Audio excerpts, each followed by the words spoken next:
Hello everyone, welcome back to my YouTube channel. This is day 2 of workshop and I am all ready as you can see, and today the workshop is of 4 hours and it is divided into 2 topics. I will show you what all we are gonna do today. So stay tuned and watch the video till the end. Bye bye. I hope I look good. Since I will come back at 3 p.m, so I'm having protein milkshake. Let's go.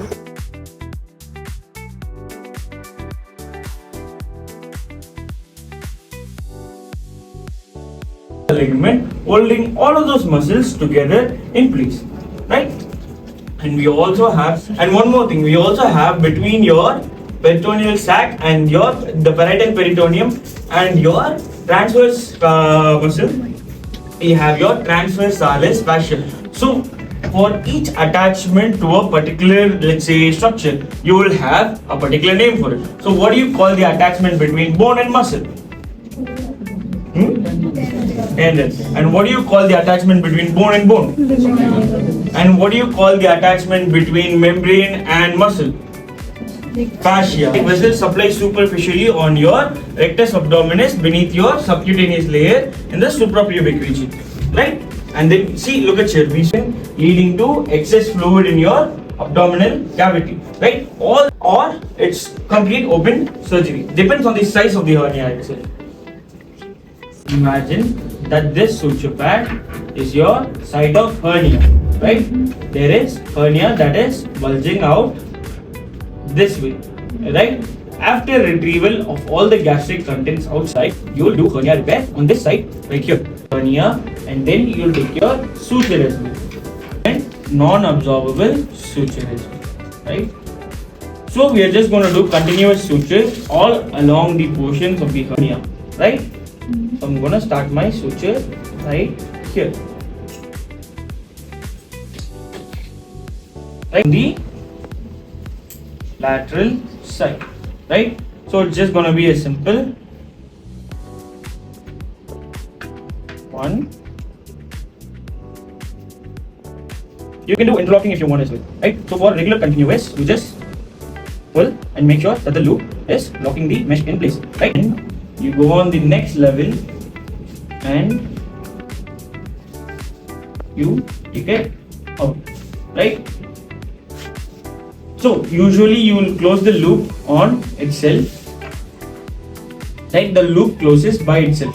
But if you want to do a interlocking pattern, you just feed your suture through the loop so that it forms an interlocking pattern right there.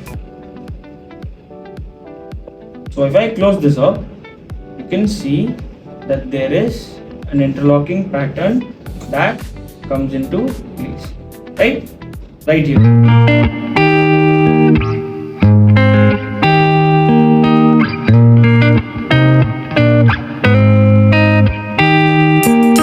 Paint me a scene, city in color, the way that you see, the way you see it. Don't you wish that I could give you, I could give you everything.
you.